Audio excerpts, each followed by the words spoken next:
ایک دفعہ آپ علیہ السلام ایک جگہ سے جا رہے تھے تو آپ نے پیچھے سے آواز سنی، السلام علیکہ یا رسول اللہ، پتلی پتلی آواز، السلام علیکہ یا رسول اللہ۔ آپ ادھر دیکھیں ادھر دیکھیں، کوئی انسان نظر ہی نہ آئے، پتلی پتلی آواز پتہ نہیں کہاں سے آ رہی ہے۔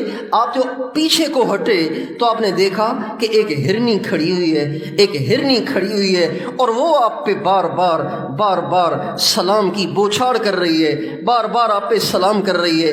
آپ اس کے پاس چلے گئے، آپ اس کے پاس چلے گئے، آپ اس کے پاس چلے گئے۔ آپ نے فرمایا کیا بات ہے؟ کہنے لگی یا رسول اللہ، میری ایک گزارش ہے، میری ایک درخواست ہے۔ اور ہمیں ہاں بولو۔ کہنے لگی یا رسول اللہ، آپ کا ایک صحابی یہ قریب لیٹا ہوا ہے، یہ مجھے شکار کر کے لایا ہے، یہ مجھے پکڑ کے لایا ہے، ذبح کرے گا کھائے گا، اور ابھی مجھے انہوں نے لا کے یہاں کھڑا کر دیا ہے، یہاں کھڑا کر دیا ہے، خود یہ آرام کر رہے ہیں۔ بس میری اتنی درخواست ہے کہ میرے چھوٹے چھوٹے بچے ہیں، ابھی ان بچوں کو دودھ پلانے کا وقت ہو گیا ہے، اگر یہ مجھے ذبح کر دیتا تو الگ بات تھی، لیکن جب میں زندہ ہوں تو آخر میں ماں ہوں، میرے بچوں کو دودھ پلانے کا وقت قریب ہو گیا ہے، پیچھے بچوں کو دودھ پلانے والی کوئی اور نہیں ہے، آپ مجھے مہربانی کر کے تھوڑی دیر کی اجازت دے دیں، میں جاؤں اور اپنے بچوں کو جلدی سے دودھ پلا کے آ جاؤں۔ آپ نے فرمایا اب تو چلی گئی تو پھر واپس کیسے آئے گی؟ کہنے لگی نہیں یا رسول اللہ، میں آپ سے وعدہ کرتی ہوں،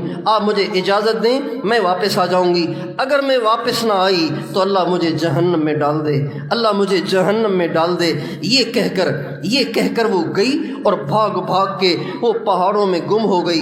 تھوڑی دیر کے بعد وہ واپس آئی، اتنے میں وہ صحابی بھی جاگ گئے، کہنے یا رسول اللہ آپ کیسے تشریف لائے؟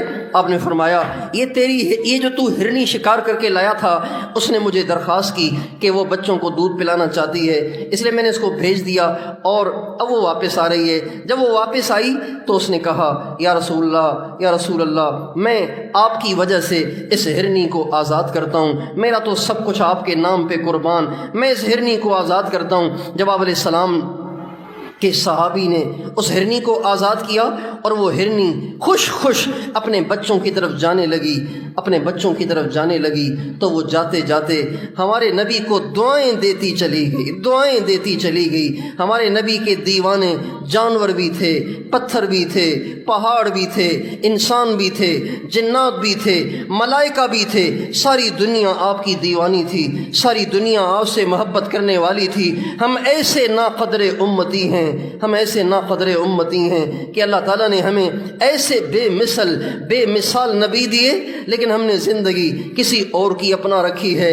یہ بچیاں جو اپنے سروں سے جن کے دوپٹے بھی ان کے سروں سے سرکے رہتے ہیں، اور جب یہ تنگ کپڑے پہن کے باہر نکلتی ہیں، جب یہ باریک کپڑے پہن کے باہر نکلتی ہیں، جب ان کے لمبے کھلے جس سے ان کی کمر بھی نظر آ رہی ہوتی ہے، میری ماؤں بہنوں، جب یہ ہم اپنے نبی کی سنت کی اس طرح خلاف ورزیاں کرتے ہیں تو ہمارے نبی کو جب فرشتے ہماری کارگزاریاں جا کے سناتے ہوں گے، ہمارے نبی کا ہم سے کتنا دل دکھتا ہوگا۔